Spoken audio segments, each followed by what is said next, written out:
libro de Jueces. 1, 1, 2, 3, 1, 2, 3. Dame todavía un poquito más de monitor, hijo. 1, 1, 2, 3, 1, 1, 2, 3. Volumen 1, 1, 1, 1, 2, 1, 2, 1, 2. 1, 2, 3. Muy bien, ahí déjamelo, ahí déjamelo. Gloria a Dios. Capítulo 2 del libro de Jueces.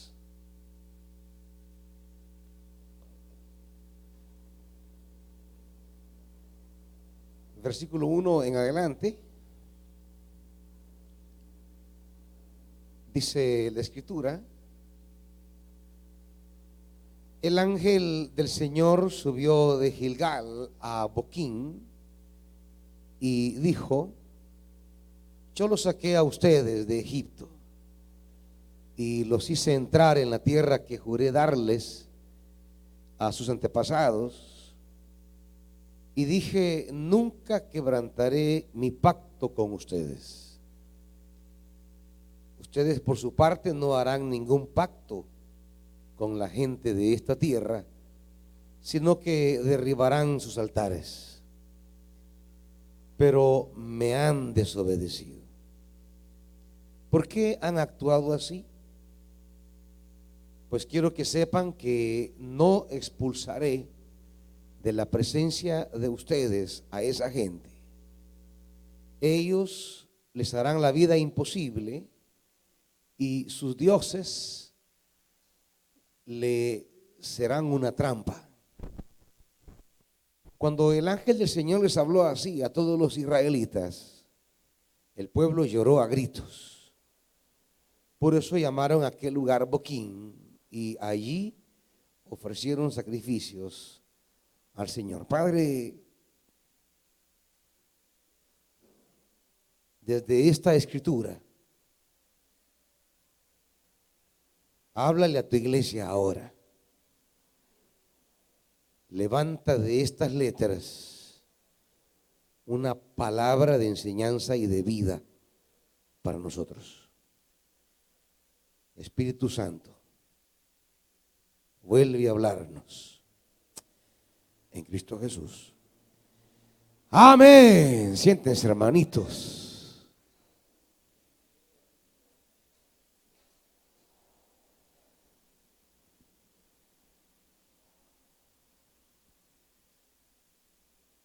El libro de Jueces, si le ponemos atención a la lectura,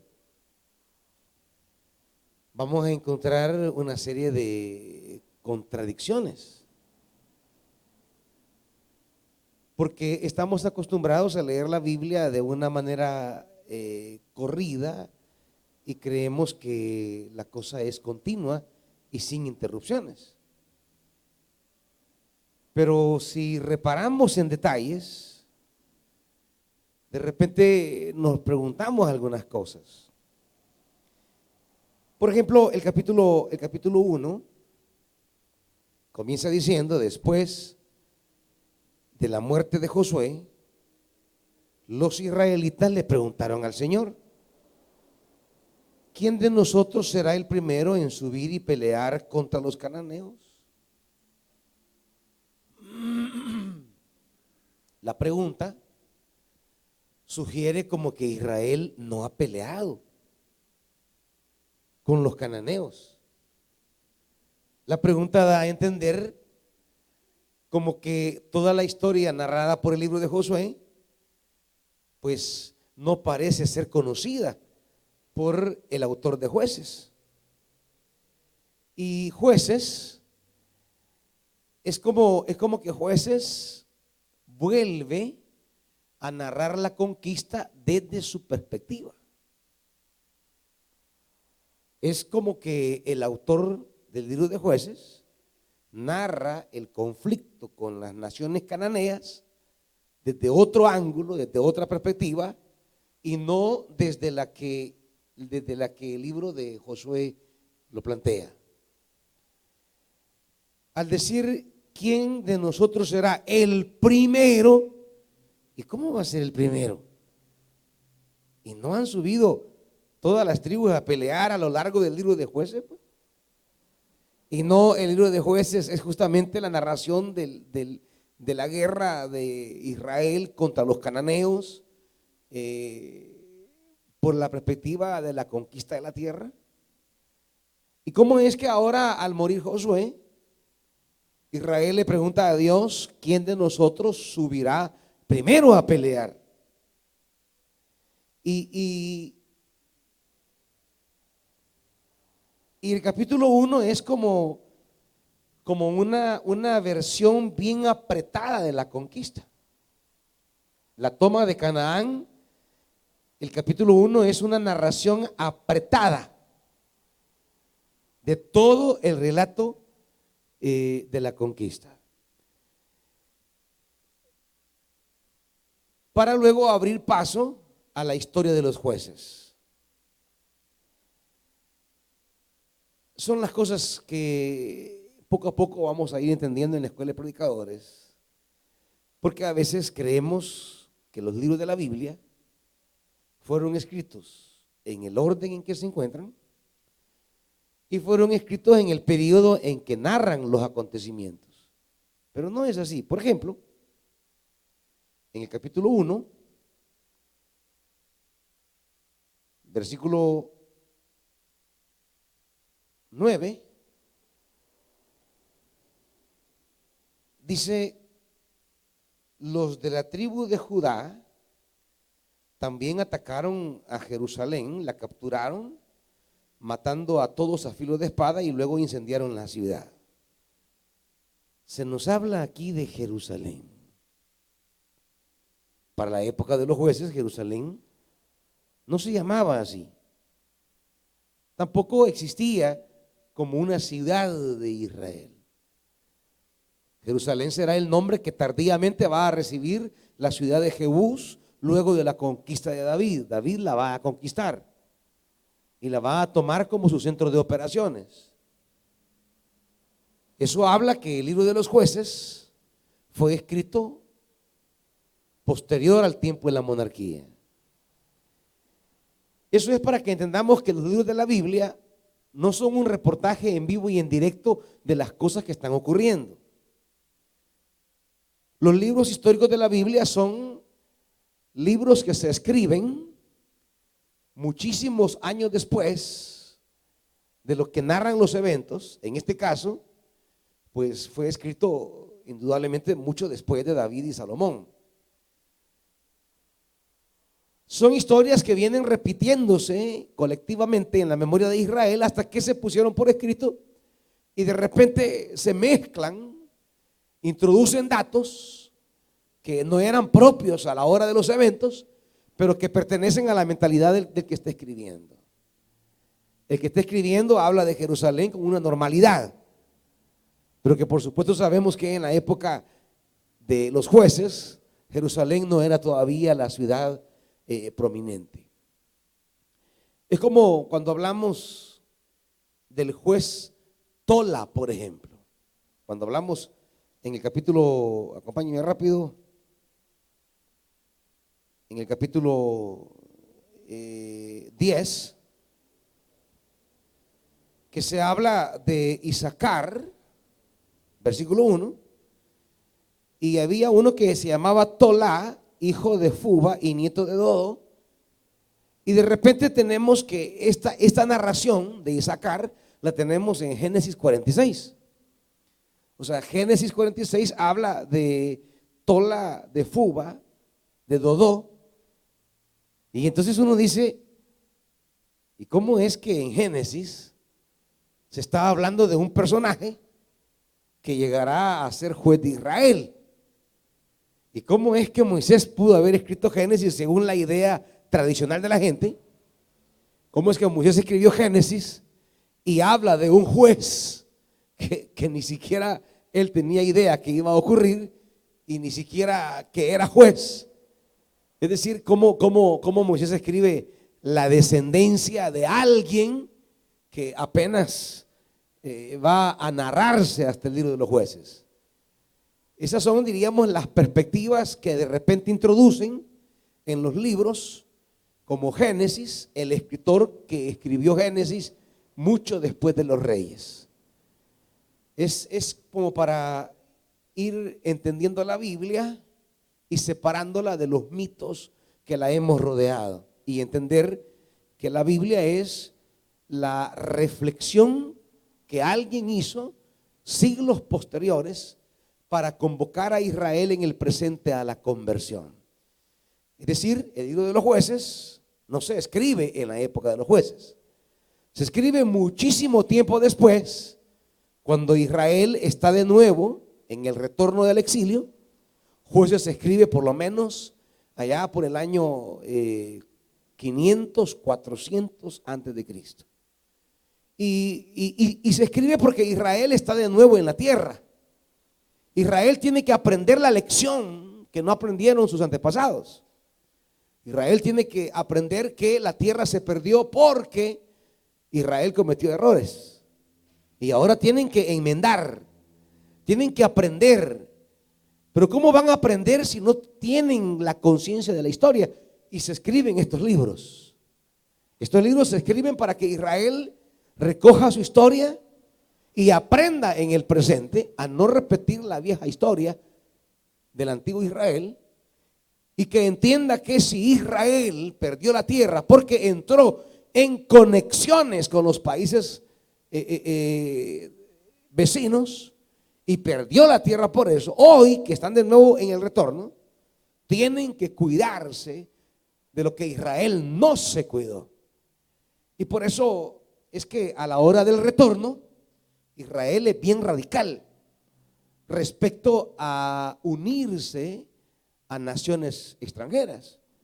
Por eso es que cuando los israelitas llegan a Jerusalén de regreso, Nehemías y Esdras son muy radicales. Todos aquellos que se han casado con mujeres extranjeras las van a abandonar inmediatamente. Y fue toda una crisis familiar y social la que vivió Israel, porque Nehemías estaba tan enojado con sacerdotes que se habían casado con mujeres extranjeras, que Nehemías los agarraba del pelo y les arrancaba. Dice la Biblia que le quedaba en su mano los mechones de pelo, porque Esdras y Nehemías no querían correr ningún riesgo, no enfrentar el mínimo peligro de repetir la vieja historia. Por eso se escriben estos libros. Libros como Jueces se escriben en la época del exilio, del retorno del exilio. Se escriben para que Israel recoja la memoria pasada y que Israel recuerde por qué perdió la tierra la primera vez. Y que si quiere permanecer en la tierra, debe cuidarse de su alianza con naciones extranjeras. Por eso Israel después del exilio se vuelve radicalista, se vuelve exclusivista y comienza un desprecio radical a las demás naciones y a las costumbres religiosas de las demás naciones. Porque llevan esa radicalidad, la llevan al extremo, y es lo que va a plantear a Jueces en este momento.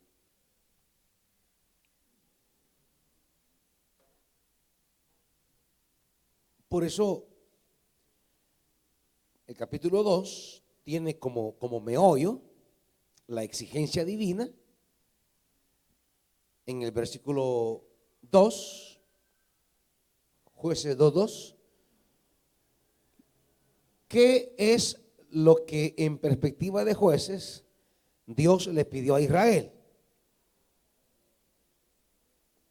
2:2 de Jueces.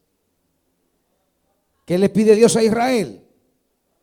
No harán ningún pacto con la gente de esta tierra, sino que derribarán sus altares. Para el libro de los Jueces, eso es lo único que Dios le pidió a Israel. Claro, sabemos por el resto de Deuteronomio que Dios le pidió muchas cosas.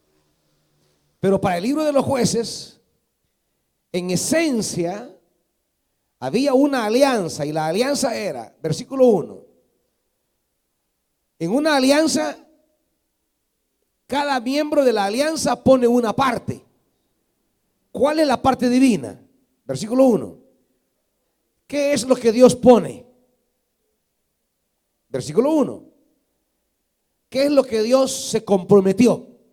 Es decir, una alianza, un pacto es cuando dos personas prometen algo. En el caso de Dios, ¿qué promete Dios? ¿Cómo? Nunca quebrantaré mi pacto con ustedes. Esa fue la promesa divina. Lo que Dios le dijo es: yo nunca quebrantaré mi pacto con ustedes. Eso voy a hacer yo. ¿Y ustedes qué van a hacer?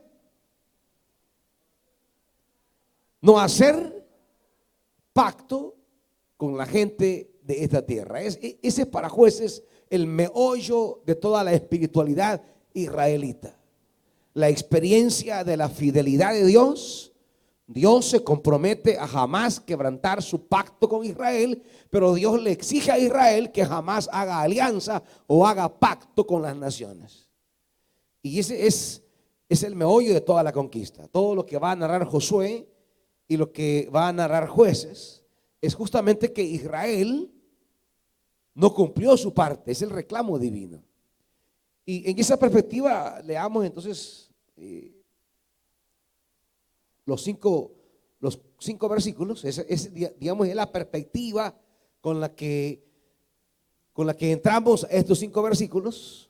Dios promete nunca romper la alianza, pero Israel jamás debe hacer pacto.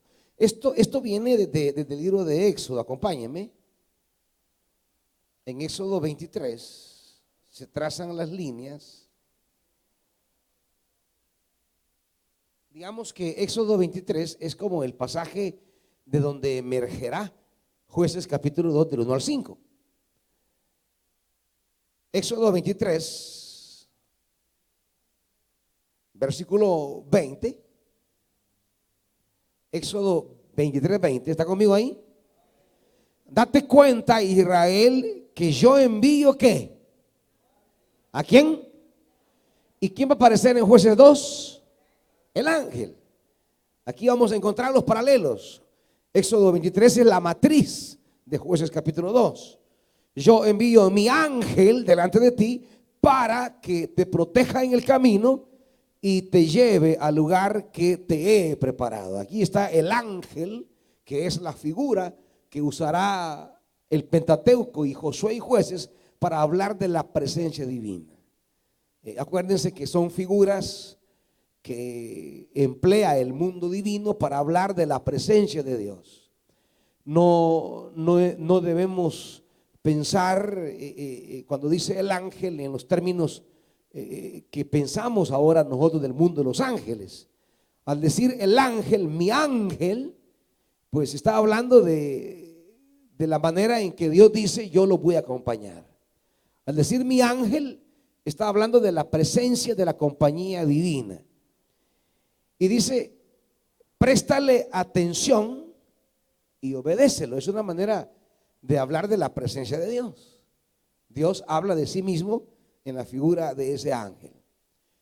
No te rebeles contra él, porque va en representación mía y no perdonará tu rebelión. Por eso será el ángel de Jehová la figura que en Jueces 2 reclame la rebelión de Israel y sentencia a Israel. Si lo obedeces y cumples con todas mis instrucciones, y ahí se mezcla la idea del ángel que ordena y Dios que habla de mis instrucciones. Si obedeces y cumples, seré enemigo de tus enemigos y me opondré a quienes se te opongan. Mi ángel te guiará y te introducirá en la tierra de esos pueblos que voy a exterminar. Tierra de amorreos, hititas, fereceos, cananeos, heveos y jebuseos. No te inclines ante los dioses de esos pueblos. No les rindas culto ni imites sus prácticas. Más bien derriba sus ídolos y haz pedazos sus piedras sagradas. Adora al Señor tu Dios y Él bendecirá tu pan y tu agua. Yo apartaré de ustedes toda enfermedad. En tu país ninguna mujer abortará ni será estéril. Yo te concederé larga vida. En toda nación donde pongas pie, haré que tus enemigos te tengan miedo, se turben y huyan de ti. Delante de ti enviaré avispas para que ahuyenten a los heveos, cananeos e hititas. Sin embargo, no los desalojaré en un solo año, no sea que al quedarse desolada la tierra aumente el número de animales salvajes y te ataquen. Los desalojaré poco a poco hasta que seas lo bastante fuerte para tomar posesión de la tierra. Extenderé las fronteras de tu país desde el Mar Rojo hasta el Mar Mediterráneo y desde el desierto hasta el río Éufrates. Pondré bajo tu dominio a los que habitan allí y tú los desalojarás. No harás ningún pacto con ellos ni con sus dioses. Si los dejas vivir en tu tierra, te pondrán una trampa para que adores a sus dioses y acabarás pecando contra mí. Esto es como el diagnóstico que Jueces va a hacer. Esto es prácticamente el mismo contenido, las mismas imágenes, hasta las mismas palabras. Hay toda una relación, el ángel de Jehová, los altares, el poner trampa, las exigencias divinas. Y a la vez hay una referencia territorial que nunca Israel logró vivir. Según el versículo 31, la extensión geográfica de Israel aquí es grandísima, pero jamás Israel alcanzó este nivel de tierra, nunca. Porque iba desde el Mar Rojo hasta el Mar Mediterráneo y desde el desierto hasta el río Éufrates. Nunca Israel tocó frontera jamás con el río Éufrates, ni siquiera tocó el Mar Rojo. Ya estamos hablando entonces que según el versículo 31, la tierra de Israel llegaría desde Egipto hasta Babilonia, ya tocando territorio asirio prácticamente. Es decir, la extensión de Israel aparece aquí exagerada, demasiado extensa. Algunos piensan que este era el ideal de Dios para Israel y que la rebeldía lo llevó a no conquistar la totalidad de la tierra, sino que se quedó con un pequeño trozo de lo que originalmente era la visión divina de la conquista.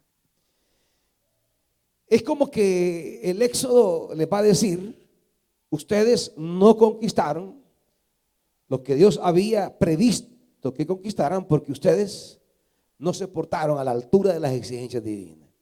Su tierra era para más, su extensión era mayor, ustedes iban a llegar más lejos.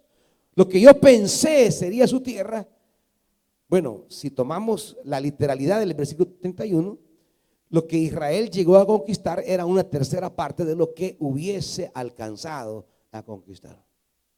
Era muchísimo más.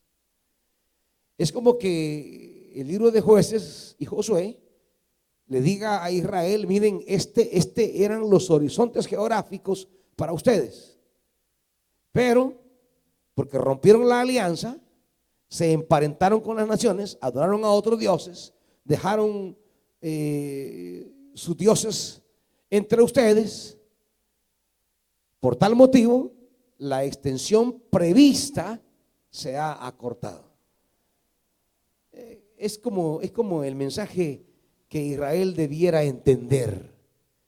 Los horizontes divinos eran mayores que los que ustedes alcanzaron, ¿verdad? Las fronteras que Dios tenía previstas eran mayores, pero la terquedad, la dureza de su corazón, creo hermanos que esa será una de las cosas más duras que vamos a enfrentar en aquel día. Creo que el día que Dios nos revele quizá lo que Él había pensado para nosotros y de cómo Él nos había visualizado, nos había visionado hasta dónde llegar, y de repente nos vamos a dar cuenta que la terquedad del corazón nuestro nos hizo llegar muchísimo menos de lo que Dios había pensado. Y creo que eso será una de las cosas que nos va a pesar en aquel día. Lo que Dios tenía pensado hacer a través de nosotros, hacer para nosotros, y hacer con nosotros, nosotros lo bajamos casi al mínimo a raíz de no colocar la mente y el corazón en la visión de Dios sobre nosotros, sino que nos dejamos llevar por la cabeza nuestra. ¿Se ha puesto a pensar usted si está donde Dios realmente hubiese querido que esté? Nos hemos puesto a pensar si realmente estamos donde Dios ha pensado que estemos.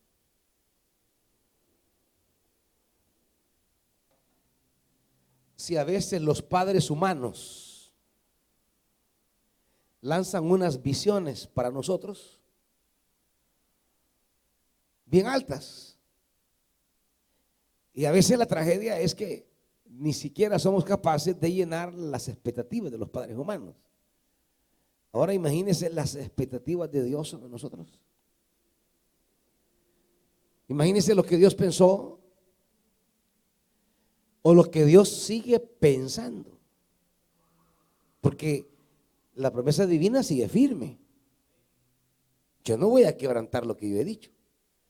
Lo que Él ha prometido no lo va a dejar. Es decir, Él jamás ha renunciado a lo que pensó sobre nosotros. Ahora, lo que sucede es que para nosotros alcanzar el nivel que Dios un día pensó para nosotros, ya no es a veces tan fácil, porque nos hemos empantanado con cosas en nuestra vida que nos costaría muchísimo más. O sea que de no haber metido la pata, o no teníamos que haberla metido, hubiera facilitado mejor mi caminar, mi avance, mi desarrollo, mi crecimiento. Y no es que no podamos alcanzar, solo que ahora será más difícil. Que se puede porque depende de la fidelidad de Dios, pero también depende de nuestro tiempo, de nuestra disposición, sacrificio, esmero, entrega, disciplina, y a veces en esas cosas estamos muy frágiles. No hay disciplina, no hay esfuerzo, no hay esmero, no hay concentración, no hay dedicación. Nos diluimos en un sinfín de cosas. Perdemos tiempo y oportunidades siguiendo lo que no debemos seguir. Perdemos una serie de alternativas y posibilidades optando por lo que no debemos optar. Nos adelantamos a procesos, nos adelantamos a etapas, quemamos etapas, dilatamos etapas, no nos arriesgamos. Y claro, todo eso viene a posponer muchas cosas que Dios había pensado para nosotros. Y es parte de la conciencia que estos libros quieren dejarle a Israel. Israel, ustedes fueron llamados a hacer cosas más grandes, a hacer cosas mayores. En el Evangelio, Jesús lo va a decir de esta manera: ustedes harán cosas mayores que las que yo he hecho. Imagínense Jesús lo que plantea. Jesús plantea la posibilidad que nosotros hagamos más de lo que Él hizo. Cosas mayores que las que Él hizo. Él plantea que nosotros podemos. Y claro, esto será porque su vida sobre la tierra tendrá una duración tan corta, mientras que Él prevé que nosotros, o los discípulos en su momento, tendrán la oportunidad de una mayor trayectoria ministerial, lo cual les puede llevar a hacer cosas mayores. Pero esa es la visión siempre de Dios. Es como la de un padre. Un padre siempre espera que su hijo vaya más allá de donde uno ha llegado. Eso es lo menos. Un padre, un hijo debe ir más allá de lo que su padre ha hecho. Y un padre está dispuesto para que su hijo rompa todas las fronteras a las que uno llegó. Es decir, el padre está dispuesto a sacrificarse y a dar todo su potencial para que su hijo llegue más allá de donde él ha llegado, aprenda más allá de lo que él ha aprendido, crezca más de lo que él ha crecido. rompa fronteras, extienda su tienda y llegue muchísimo más allá. Y el padre está dispuesto a dar todo de sí para que su hijo rompa todos los límites que como padre uno ha tenido. Y uno se esfuerza por eso. Uno trabaja y lucha por eso. Lastimosamente los hijos pierden la brújula. Se quedan empantanados en etapas que no tuvieron que empantanarse. Y yo sé que a los jóvenes no les gusta que les diga esto, pero es la verdad, hermanitos. Es más, por eso se escribieron los libros de la Biblia, para que Israel entendiera en su presente los errores pasados de las generaciones anteriores y pudieran aprender de sus padres y decir: nuestros padres hicieron esto, nosotros no debemos hacerlo. Nuestros padres cometieron este error. A veces los hijos son tan críticos de los padres y de repente se encuentran cometiendo los mismos errores de los padres. A veces los hijos critican, juzgan a los papás, y yo no voy a ser así, y que yo... Y comienzan a crecer y comienzan a reproducir de manera mecánica los mismos errores. Llegan a ser tan parecidos, y lo que tanto criticó es lo que hoy reproduce. ¿Por qué? Porque el hijo pierde la visión de los estándares altos. El hijo pierde la visión de alcanzar los niveles y superar los niveles de su padre, los niveles de su madre. Y es una lástima cuando los hijos no saben aprovechar el esfuerzo, el sacrificio, la entrega que los padres hacen para que ellos rompan todos los límites que sus padres no pudieron romper. Hay cosas que yo no alcancé y que yo espero que Pablo David las supere. Hay cosas que la pastora no alcanzó y ella hace todo lo posible para que Pablo David un día pase más allá. Uno de padre está pensando en eso, que sus hijos vayan más allá. Y aún en el campo de la iglesia, en el campo de la vida eclesial, el anhelo como padre es que la gente que está a mi alrededor le meta ganas, sacrificio, empeño, trabajo, entrega, y un día vaya más allá ministerialmente de donde yo he llegado. Por eso a la gente que tengo conmigo yo les doy todo, no retengo nada. Mi enseñanza, mi consejo, mi formación, mi conocimiento, se los doy. Pero claro, al igual que un hijo en la casa, también tengo hijos aquí en la iglesia que no avanzan más. O sea, se meten a líos. Mire, hay tanto potencial, tanto potencial. Y aún en el equipo pastoral yo he tenido gente con un potencial admirable. Y yo los llamo, los exhorto, los regaño, les digo, pero algunos no hacen caso. Ahí se meten a unos líos innecesarios que vienen a arruinar su potencial. Se meten a cosas que uno se los advirtió con anticipación. Uno se los previó con anticipación. Mira, tened cuidado de esto. Sí, pastor. Esa respuesta irreflexiva, espontánea y falsa. Sí, pastor, no se preocupe, pastor. Yo sé cómo llevo las cosas. Paja.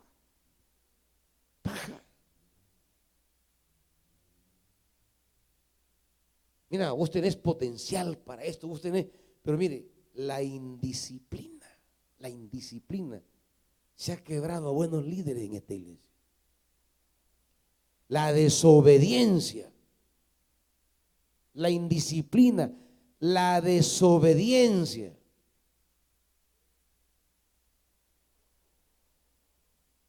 si yo les advierto y les digo, esto no lo vayas a hacer, yo sé por qué. Si uno ya viene encaminado, pues. Y yo hubiera querido que alguien me dijera, mire, esto no lo vaya a hacer hoy. Y a uno le tocó crecer como así, a la brava. Y aprender de errores y de golpes en el ministerio. Y no solamente de eso, aprender de gente que está alrededor de uno y solo quiere que uno cometa un error y van con todo contra uno. Y yo no he sido así. Yo les he dicho, te lo estoy advirtiendo, te lo estoy previendo, te lo estoy anticipando. Pero son necios, son tercos y se creen que ya lo saben todo. Bueno, yo tampoco me voy a complicar. Tampoco me voy a estar amargando. Hago todo lo posible y les doy toda la palabra necesaria. Pero si así siguen sin entender, bueno, ya es cosa de ellos. Pero nunca se dirá, a mí nadie me aconsejó, nadie me guió, nadie me tutorió, nadie me acompañó. Ninguno de los que ha estado conmigo en el ministerio podrá decir jamás eso. Ninguno. Les he advertido, les he hablado, les he dicho, los he aconsejado, los he regañado, los he castigado, los he disciplinado, a fin de que entiendan. Y si después de todo eso siempre salen con sus burradas, bueno, ya es cosa de ellos. Ya ahí no puedo hacer nada yo. Ya llego hasta el límite. Y si alguno de ellos no mantuvo su vocación y su llamado, es por sus propias decisiones. Y no es porque yo no haya hecho un trabajo. Y eso es lo que hace Dios. Eso es lo que Dios le advierte a Israel. Yo no voy a quebrar mi pacto, pero ustedes tienen que cuidarse también. Pero ustedes, les dice Dios, no lo han hecho. Ustedes me han desobedecido. ¿Por qué han actuado así? El reclamo de Dios es, yo he mantenido mi palabra, ustedes no han mantenido la suya. Yo hice mi parte en la alianza, pero ustedes no lo han hecho. Y por eso dice 3, quiero que sepa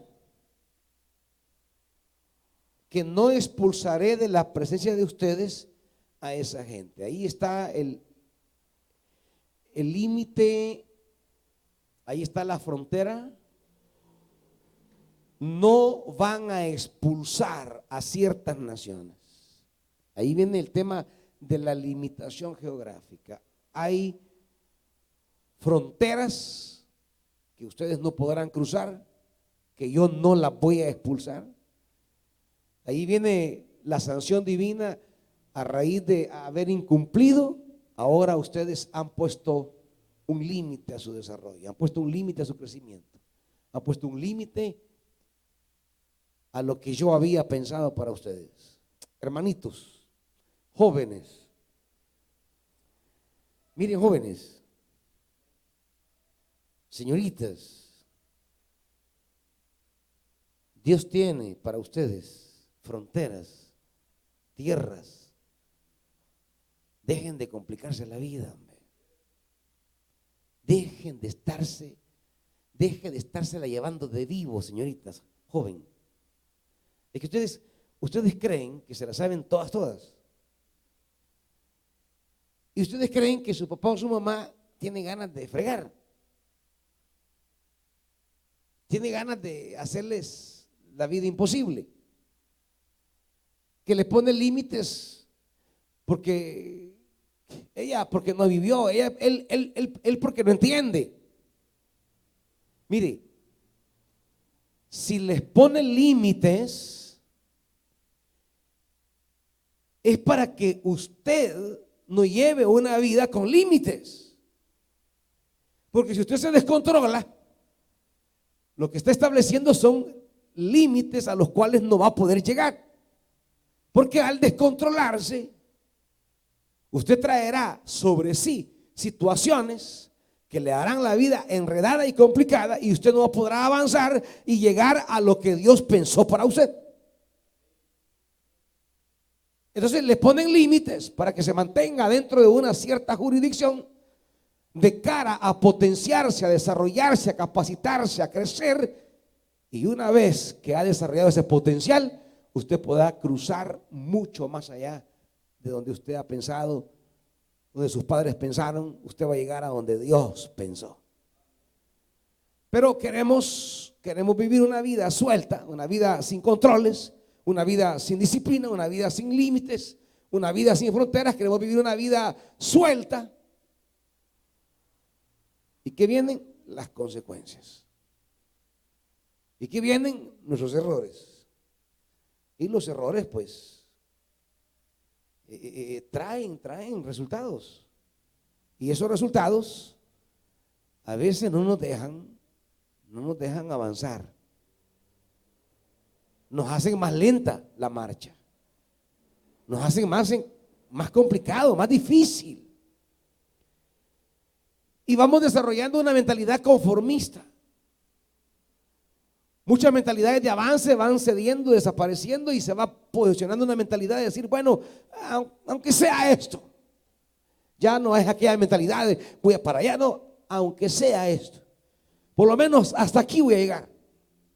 Por lo menos algo ya he hecho. O sea, vamos desarrollando una mentalidad que ya no es la del empuje, del avance, del crecimiento, de tirar lejos la visión, sino que ya nos vamos desarrollando una mentalidad cercana, conformista, y nos vamos satisfaciendo o sintiéndonos conformes con algunos logros que no son ni la sombra de lo que pudimos realmente haber hecho.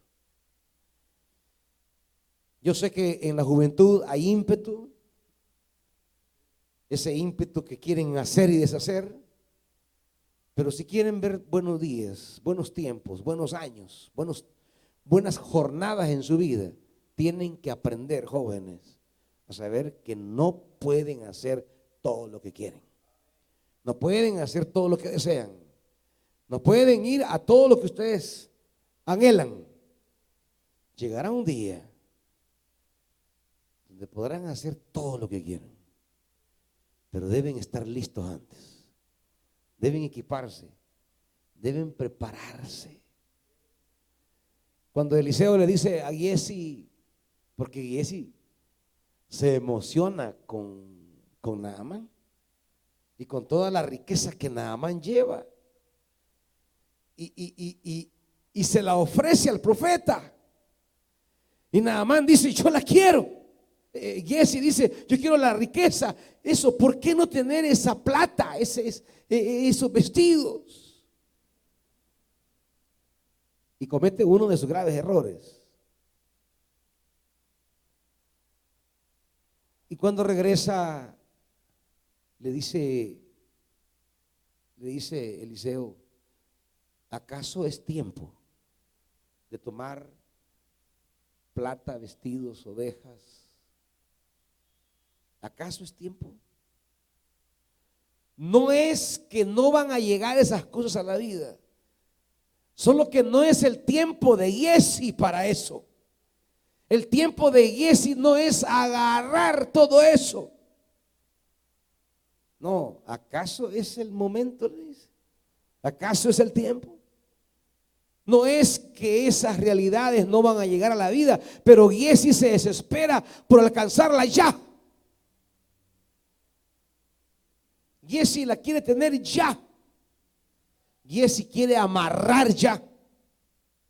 No, todo va a llegar, hermanitos. Señoritas, jóvenes, cálmense. Ni se acaban los hombres ni se acaban las mujeres. Siempre hay nuevas producciones. Vienen nuevas generaciones. 16 años tienen. No, pero es que este es el hombre de mi vida, es el hombre. Hija, tiene 16 añitos.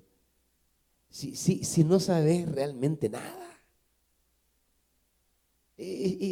Estás, por eso te llama la ley menor incapaz. Y por ahí tienes que empezar. Por eso la ley te dice, cuando la ley dice menor incapaz, piensan que es alguien que tiene una discapacidad física, ¿va? No, quiero decirte que la ley te dice menor incapaz.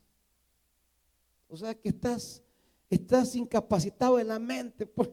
Eso te quiere decir que no tenés la capacidad de poder decidir cosas serias respecto a tu futuro. Eso te quiere decir. En otras palabras, te quiere decir que te dejes de andar alocando a esa edad. Que no es que a esa edad vas a encontrar, bueno, y vas a cumplir 18 y no creas tampoco que ya es edad para decir, hoy sí, ya cumplí 18, ya puedo tener novio. Y allá anda la bicha, ay, que ya a los 18, porque así ya no le pido permiso a mi mamá. ¿Y qué? ¿Ya trabajas? ¿Ya pagas tu comida? ¿Te hartás solita? ¿Ya compras tu ropita? ¿Ah? ¿Ya te sostenés? ¿Ya tenés tu propia casa? ¿Compras tu ropa, tus zapatos? Vas al súper y llenas la refrigeradora. Y mientras no estés en ese nivel, usted va a pedirle permiso a su papá y a su mamá.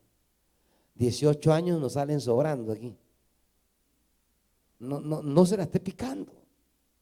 No es que yo a los 18, ya voy a hacer lo que quiero. No, hombre, no sea loco, hombre. Usted no va a poder hacer lo que quiera. Aprenda primero. Primero aprenda a obedecer para empezar. Aprenda orden, disciplina, responsabilidad, crecimiento. Ustedes jóvenes andan todos tataratas y ya están con compromisos. Allá andan metiendo a líos de falda y de embarazo y no tienen ni para la leche el cipote. No sean irresponsables. Si se van a meter a andar haciendo cosas de adultos, entonces sean capaces de responder como adultos. Y si no, mire, hay un montón de ¿cómo se llaman? De método. Por lo menos ponga cara de vivo, pues. Ya que no es sabio, por lo menos ponga cara de vivo. Ya que le falta para ser completito, pues. Ya que le falta para ser capaz de asumir una responsabilidad. Entonces, ponga cara de vivo y use un método. Yo sé que los papás asusta esto. Yo sé que los papás, pero miren, papás, yo quiero decirles que esas cosas van a pasar y están pasando. Entonces, yo prefiero como pastor ser franco, claro y directo. Yo sé que yo voy a ver a Pablito, ay, mi niño, ¿verdad? Mi nene, mi muñeco, pero yo no sé qué travesura va a andar haciendo. Porque los papás no sabemos. La pastora, pues sí, va a ver a su niño, mi bebé, pero solo Dios sabe, ¿va? Entonces, uno no quiere aceptar eso. Porque uno jamás ve a su hijo y a su hija haciendo esas cosas. Jamás. Por eso, la gran chillada del padre cuando llega la niña, ¿va? Quiero hablar con usted, papá. Quiero hablar con usted, mamá. Yo quiero decirles que ha pasado algo. Claro, no es un accidente porque no es accidente, ¿va? El papá es el primer sorprendido. ¿Por qué sufre el papá? Porque él no se imaginaba esas cosas. Pues quiero decirle que se las imagine. Oye, imagíneselas. Y cuando se las imagine, entonces la vas a ver orientar y decirle, mira, yo no quiero que hagas eso. Yo no quiero que te metas en eso. Pero sé que tu tatarabuelo, tu bisabuelo, tu abuelo y yo no pudimos manejar eso. Porque eso sí es.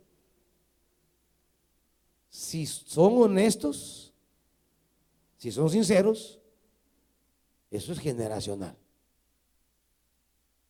Claro, ya los abuelitos, porque ya son abuelitos, pues se ven hasta santos. Usted ve a la abuelita de 70 años y dice, no, ella, ¿qué pudo andar haciendo? Pues sí, hoy por supuesto usted sabe que ya no anda haciendo nada. Pero cuando tenía 15 años, cuando tenía 18 años, claro, usted ve al abuelito ahí, hola hijita, ya el papita ahí, ¿qué hace el papita? Que nada. Pero era un acicate a sus 18 años. De repente salen que usted no sabía que tenía otros hijos. De repente uno no sabía que tenía hermanos mayores. Y de repente le salen con la sorpresa. Y yo creía que mi papá, que mi mamá. Entonces quiero que sepa que sus hijos va a pasar eso. Entonces usted tiene que anticiparse. Hablar con sinceridad. Mira, hijo, yo no quiero que hagas esto, pero sé que van a pasar cosas.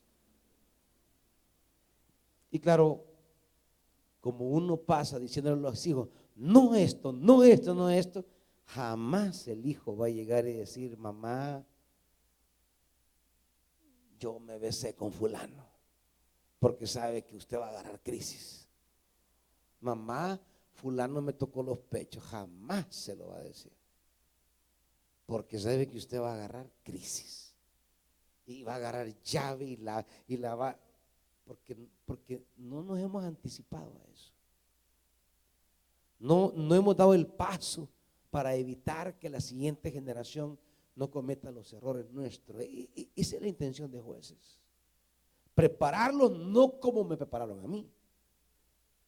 Porque como me prepararon a mí, me crearon en la ignorancia, la represión, la falta de orientación. Y eso no es de cristianos, hermanitos. Porque yo les puedo decir, yo me formé en un hogar cristiano, comencé a servir a mi Señor bien temprano,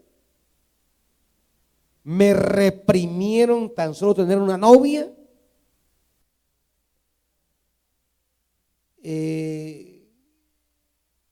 toda la instrucción religiosa que se pueda dar.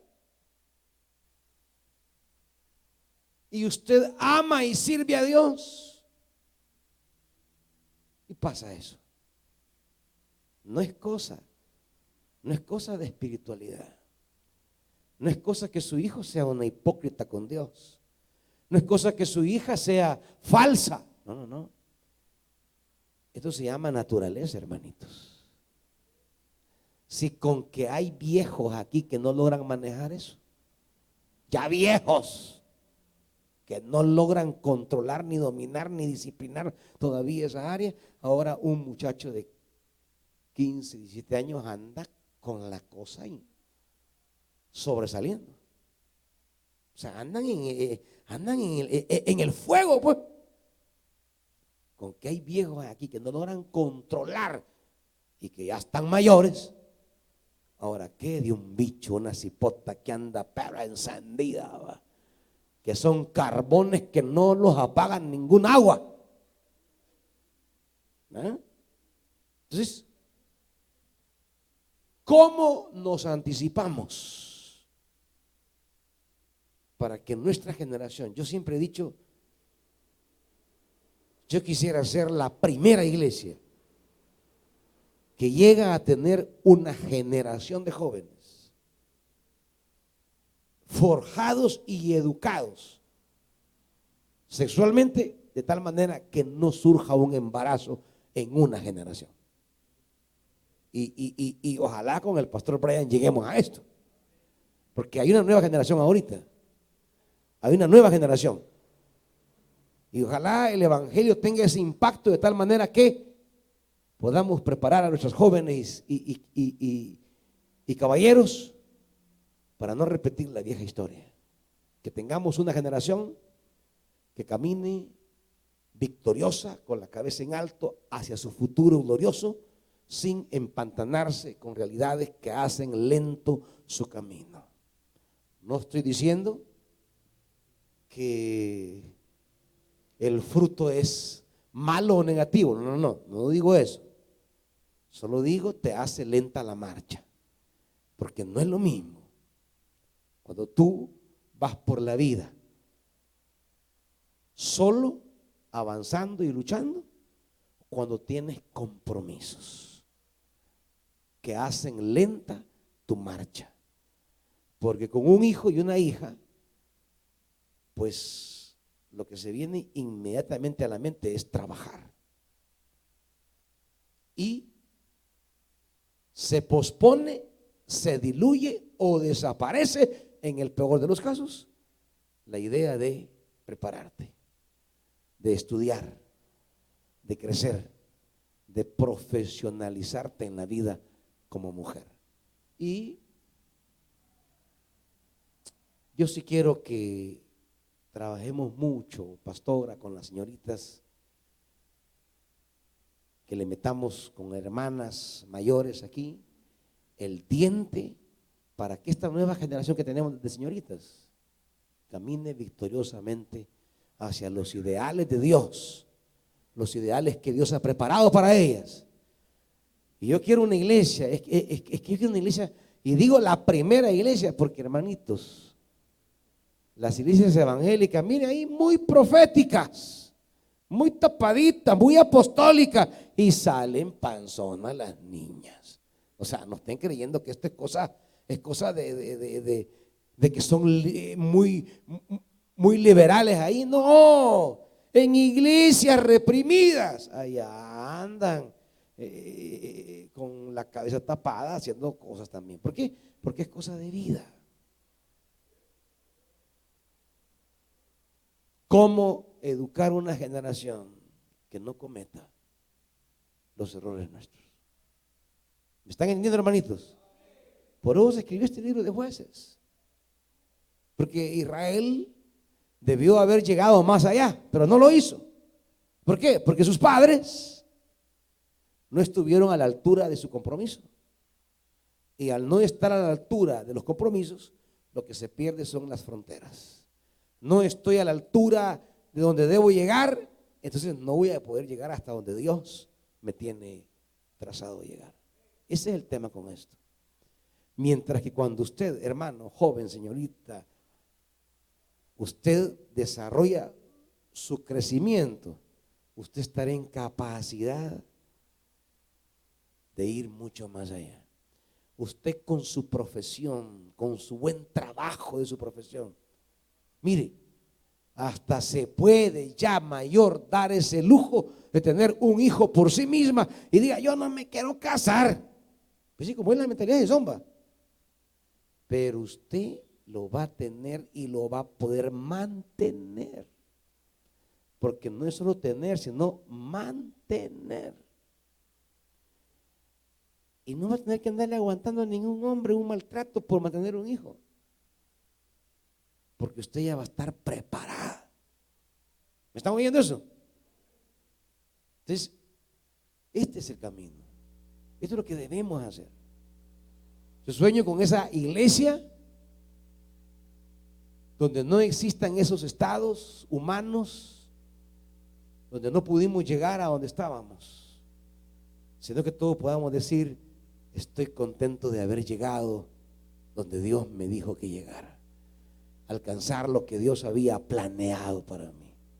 Esto es lo que Dios le dice a Israel. Yo había pensado para ustedes esto, pero ahora ya no van a llegar hasta allí. Van a acortar sus límites. ¿Por qué? Porque ustedes no cumplieron. Y dice, no expulsaré. Y aparte de eso, ellos le harán la vida imposible. Son tres resultados. No los expulsaré, o sea, no van a alcanzar lo que yo había pensado. 1, 2, la vida se volverá imposible. Eso le estoy explicando yo. Nosotros Yo no quiero que nuestros jóvenes, señoritas, vayan en su vida haciéndosela imposible. Eso es lo que yo no quiero, hermanitos. Yo no quiero que se hagan la vida imposible, hermanos. No se complique la vida. Es que ese dice Eclesiastés, dice, mire conmigo. Eclesiastés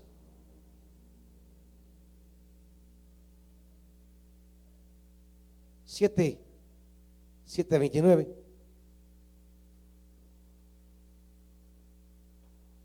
Tan solo esto he hallado. ¿Qué? Que Dios hizo, dice la NBI, perfecto al hombre. La Reina Valera dice, lo hizo recto.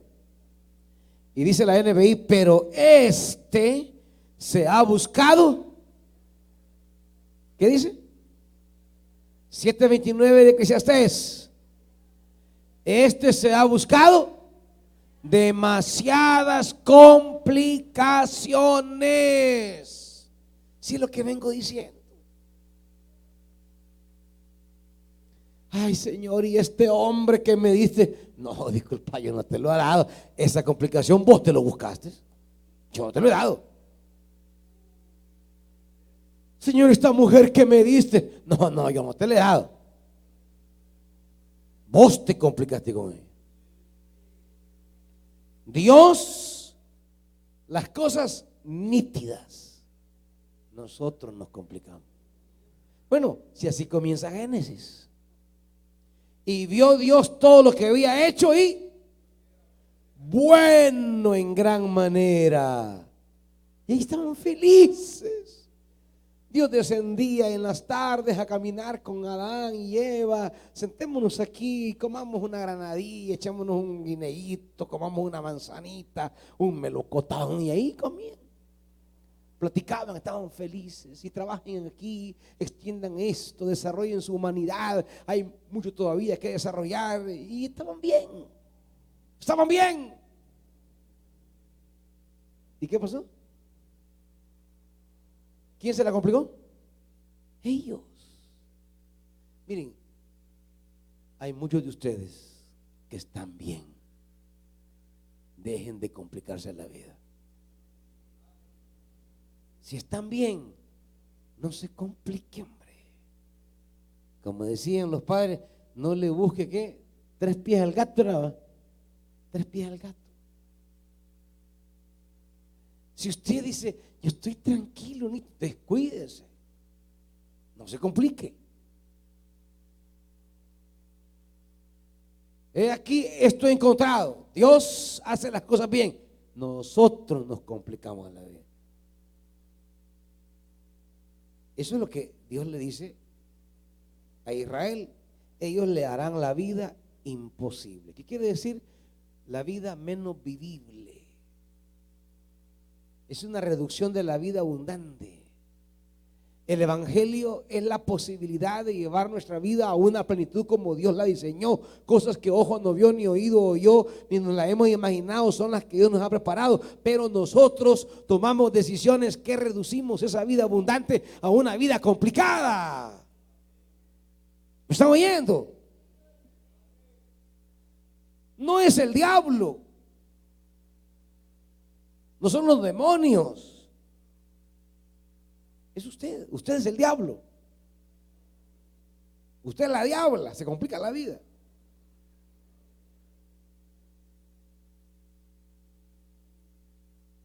Les rebalsa el estar bien.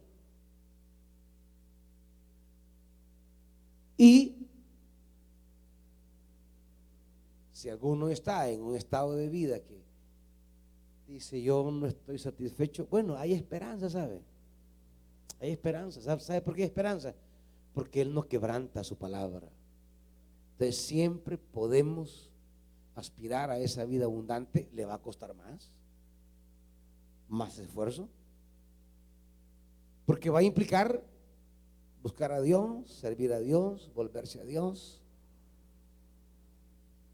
Y no es lo mismo volverse usted solo que estar lidiando con el marido o con la mujer. Y ya vas para la iglesia o a buscar marido vas. Y ya vas a la iglesia o a ver a aquella bicha, va. O sea, ya es más complicación. O sea, se puede, porque se puede, pero tiene que estar bien determinado. Y que aunque el marido le pare la gran cara cuando se llega a la iglesia, ¿va? Vaya, al fin viniste, bo, a ver si me has de hartar. Y ya usted va, ay Señor. O sea, de poder se puede, pero tiene que tener mucha más determinación que la que antes tenía. No nos compliquemos la vida. No se compliquen la vida. No es que la vida sea mala, nosotros la hacemos mala. Ay, que el destino tenía esa tragedia para mí. No es el destino, es su locura, es su calentura a veces, es su indisciplina. No es otra cosa, hermanitos. Por su parte Dios dice, no, miren, por mi parte todo nítido, pero a ustedes les encanta. Y ellos andan cantando, tropecé de nuevo con la misma piedra.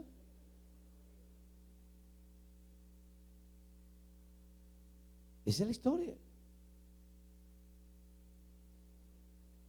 Y tercero, sus dioses les serán una trampa, ¿verdad? No alcanzar los límites diseñados por Dios para nuestra vida. Complicarnos la vida y llenarnos de trampas en la vida. En lugar de caminar por el camino limpio, quizás difícil, pero limpio, nos metimos a camino de trampas. Hay camino, dice, que al hombre le parece derecho, pero es camino complicado. Por eso el proverbio exhortará a volverse a Dios. Termino con esta lectura de Proverbios.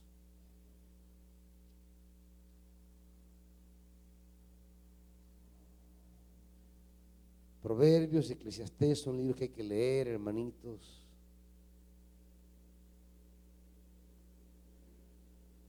Capítulo 1.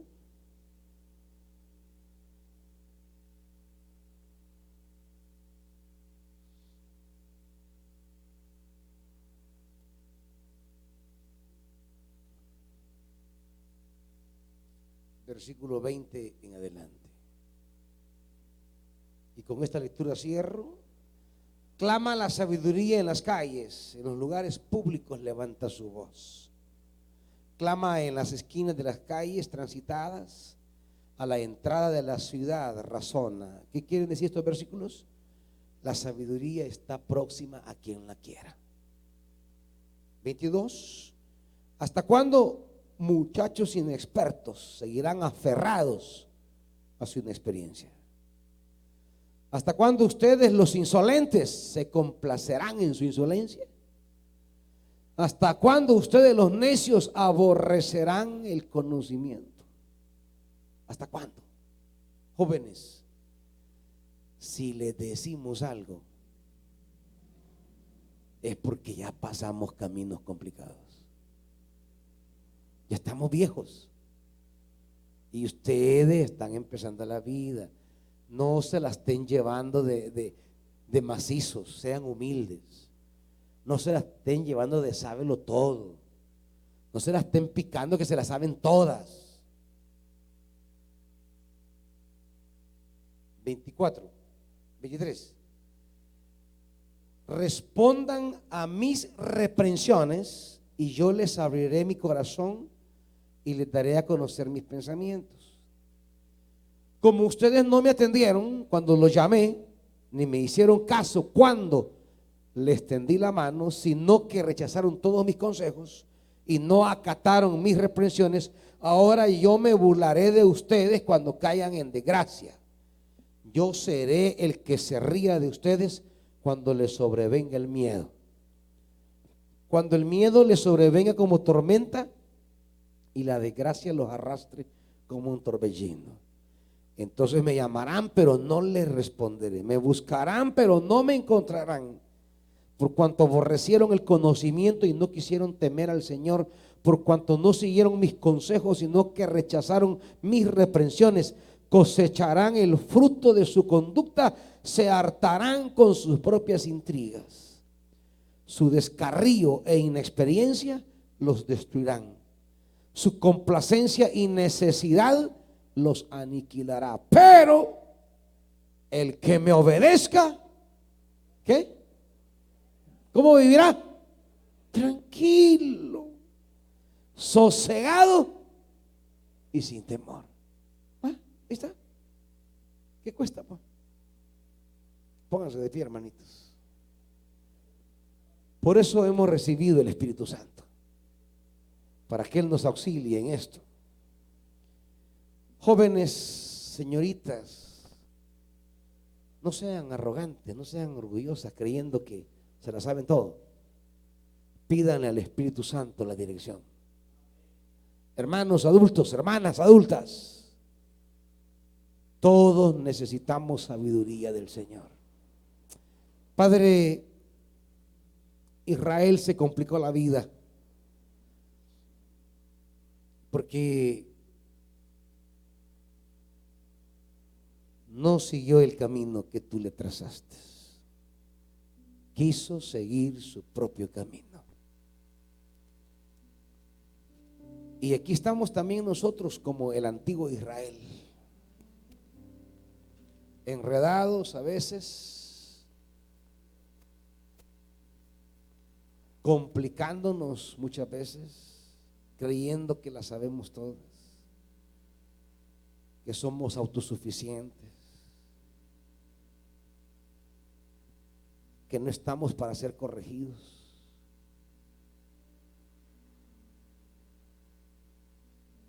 Y a veces nos vamos complicando la vida.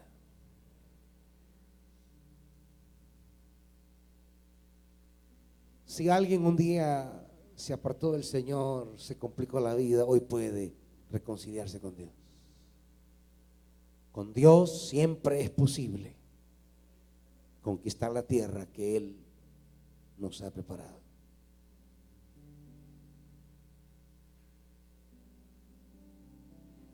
Si alguien quiere entregarle su vida al Señor o reconciliarse con Dios,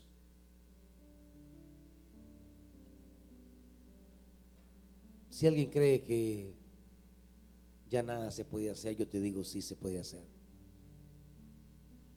porque Dios es fiel.